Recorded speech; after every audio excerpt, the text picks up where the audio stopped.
Coucou les enfants. Eh bien, à présent, nous allons aller encore un peu plus loin dans les soustractions. Alors, comme nous devenons des experts et que nous savons même calculer sur des grands nombres quand nous posons les soustractions, je vous propose une nouvelle soustraction. La voici.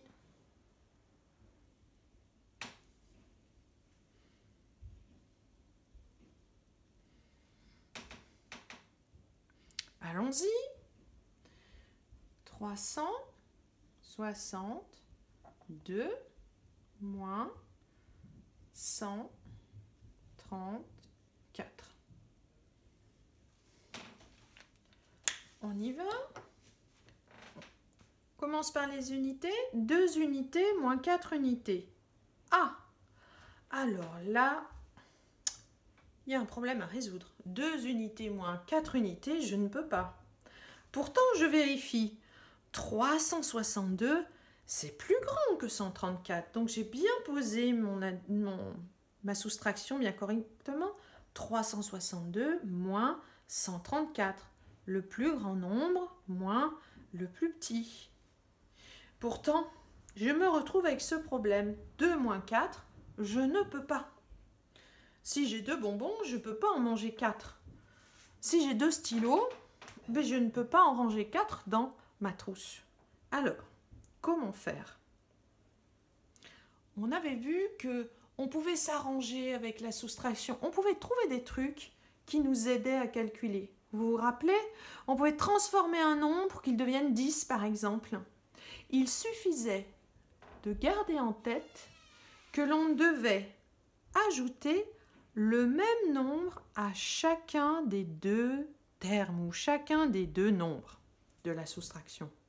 Alors, je vous propose d'ajouter à chacun des 2 nombres, 362 et 134, la même quantité ou le même nombre.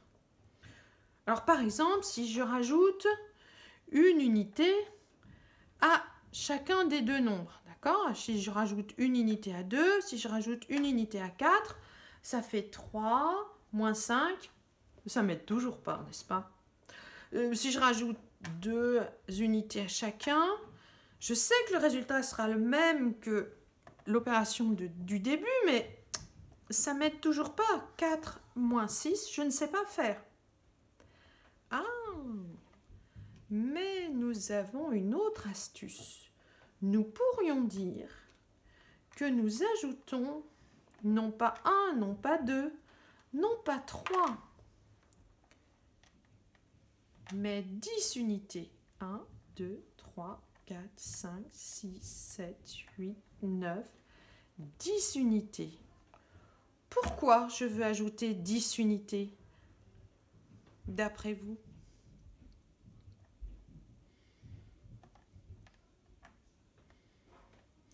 Parce que 10 unités, c'est la même chose qu'une dizaine. Et si je rajoute 10 unités ici, et encore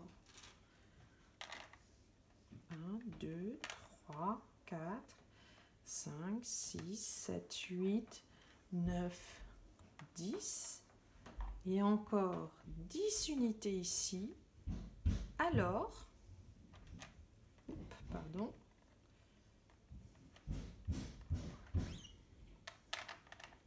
je peux faire une transformation, ce qu'on appelle aussi comme un échange. 10 unités, 10 unités, d'accord?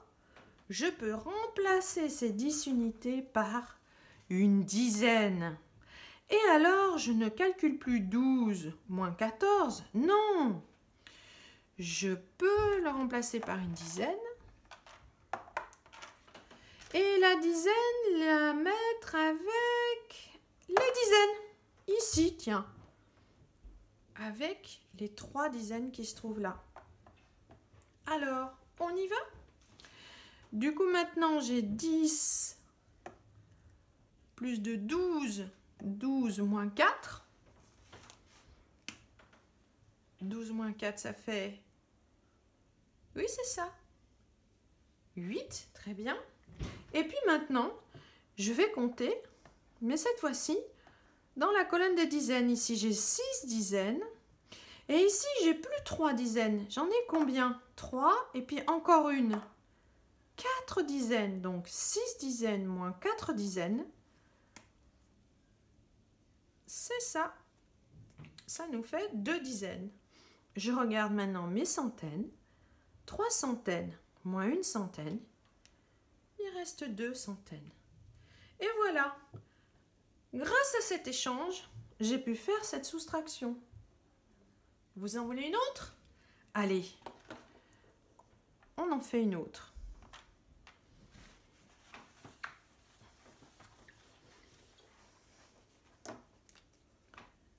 « 672 moins 347 égale.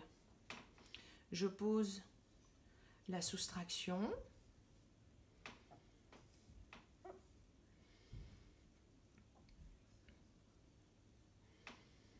J'aligne bien les unités, les dizaines, les centaines.